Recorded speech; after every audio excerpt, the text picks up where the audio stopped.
Kaibigan, narito ako sa aking park kung saan madalas ako mag mag-spend ng maraming oras na pagmumuni-muni sa sarili ko. Yan sa malungkot na bench na yan. Gusto kong ipahatid na mensahe sa inyo ay malapit na nga spring na to at nakita ninyo berde na ang lawn. That means warm na yung ilalim ng lupa. Kaya't mabagsik na silang tumindig. Magugulat kahit na magtataasan na ang mga lawn dito.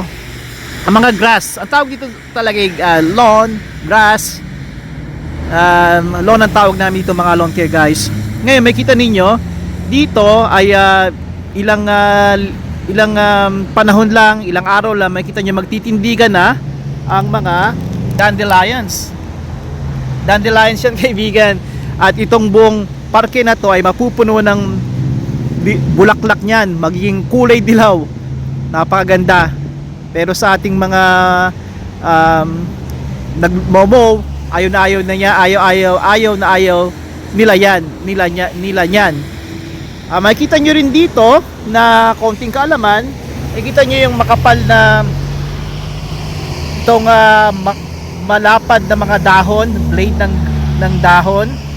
Yan ay crabgrass. Yan ang hindi kakit-akit sa lawn ninyo. Yan ang gagawin ninyong paraan para matanggal siya o hindi nyo paparami. Makikita ninyo ay ang ideal na gusto ninyo ay sandali lang. Yung berde na yan, hindi ako makahawak Itong kaberdehan na yan, yan kaibigan ay typical, almost 99% mixture niyan dito ng tinatawag na damo na tall fescue at red ryegrass. At syempre meron din sila na Kentucky bluegrass, kung ano yung pinakagusto ko. Para siyang makapal siya, parang Bermuda sa atin, pero Bermuda lang alam natin, di ba, sa Pilipinas, o at least yung mga henerasyon ko. Dito papula ang Bermuda sa Florida kung saan warm, pero dito hindi talaga sila nakakasurvive.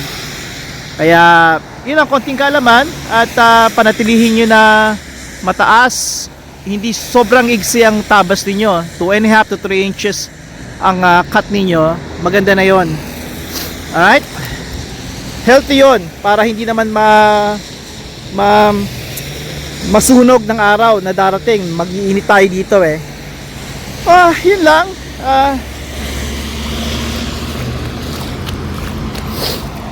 Alam nyo, ito ang aking nung nag-umpisa ako sa mga una kong channel, ito ang hilig ko. Self-proclaimed eksperto ko dito sa pag-aalaga, pag-maintain ng lawn. Yan ang talagang gusto ko talaga. At biglang hindi ko na nagawa, pero paminsan-minsan pipitik tayo ng konting informasyon diyan, katulad ng ginagawa ko ngayon.